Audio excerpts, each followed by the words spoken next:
வணக்கம் friends, welcome to round about guides YouTube channel. எல்லாரும் எப்படி இருக்கீங்க? நல்லா இருக்கீங்களா?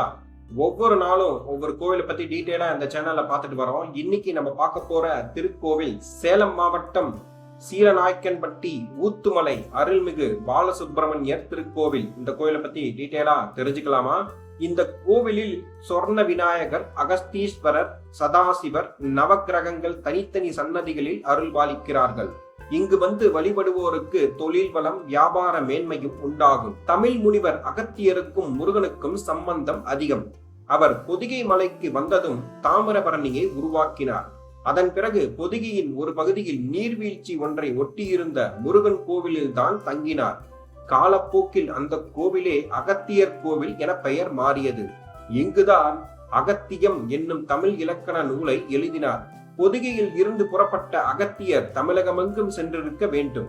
அவர் சேலம் பகுதிக்கும் வந்ததற்கான சான்றுகள் உள்ளன. முருகன் பால வடிவத்தில் காட்சி தரும் தலமான சேலத்தில் உள்ள சீலநாயக்கன்பட்டியில் பாலசுப்பிரமணிய சுவாமி கோவிலுக்கும் அவர் விஜயம் செய்துள்ளார். இங்கு மூலவர் பாலசுப்பிரமணியர் நின்ற திருக்கோலத்தில் மகிழ் வாகனத்துடன் கையில் வேலுடன் காட்சி தருகிறார். இடப்பக்கம் விநாயகரும் வலப்பக்கம் நந்தியுடன் கூடிய சிவலிங்கமும் உள்ளன. இந்த மலையில் சமணர்கள் வாழ்ந்திருக்க கூடும் என்பதை இங்குள்ள குகைகள் மூலம் அறியலாம். இங்குள்ள முருகனை அகத்தியர் பூஜித்ததற்கான ஆதாரங்கள் இருக்கின்றன. அத்துடன் மிக பெருமை வாய்ந்த ஸ்ரீ சக்கராதேவியும் 43 முக்கோணங்கள் கொண்ட சக்தி எந்திரங்களும் உருவாக்கப்பட்டுள்ளது. சகல சக்திகளையும் உள்ளடக்கியதாக கருதப்படும் ஸ்ரீ சக்கரத்தின் ஒரு பக்கம் ஒரு குடில் உள்ளது. அந்த குடிலில் ரிஷிபத்தினி ஒருவர் தவக்கோலத்தில் இருக்கிறார். ஸ்ரீ சக்கரத்தின் மற்றொரு பக்கத்தில் புலித்தோல் மீது அகத்தியர் ஒரு மரத்தடியில் அமர்ந்த நிலையில் உள்ளார். முருகன் கோவிலுக்கு எதிரில் கபிலர் குகை அமைந்துள்ளது. இந்த குகையில் கபிலர் தவக்கோலத்தில் இருப்பது புடைப்பு சிற்பமாக சித்தரிக்கப்பட்டுள்ளது. அவர் அருகே மரம், பசு, சூலாயுதம் ஆகியவை உள்ளன.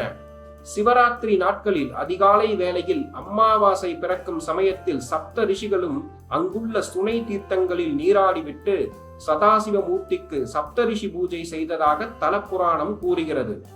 சிவசித்தர், கஞ்சமலை சித்தர், கரடி சித்தர், பழனி போகர் ஆகியோர் இங்கு வாசம் செய்துள்ளனர் என்ற தகவலை கொங்கு மண்டல சதகமும் பாபநாச புராண ஓலைச்சுவடியும் குறிப்பிடுகின்றன. கிளி வடிவில் சுகரிஷியும் கண்வரிஷியும் இங்கு தவம் செய்துள்ளனர். இங்குள்ள தல விருட்சம் வில்வம் ஆகும்.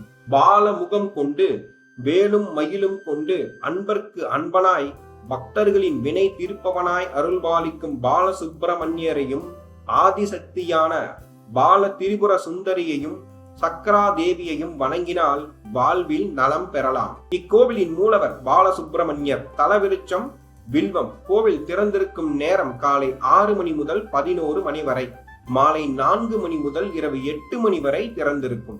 இக்கோவில் சேலத்திலிருந்து 4 கிலோமீட்டர் தொலைவில் சீலநாயக்கன்பட்டி பைபாஸ் அருகே அமைந்துள்ளது ஊத்துமலை முருகன் திருக்கோவில். அருகிலுள்ள ரயில் நிலையம் சேலம், அருகிலுள்ள விமான நிலையம் சேலம். மீண்டும் ஒரு நல்ல பதிவில் உங்களை சந்திக்கிறேன். இந்த வீடியோ உங்களுக்கு பிடித்திருந்தால் லைக், ஷேர், சப்ஸ்கிரைப், கமெண்ட் செக்ஷனில் கமெண்ட் செய்யவும். நன்றி, வணக்கம்.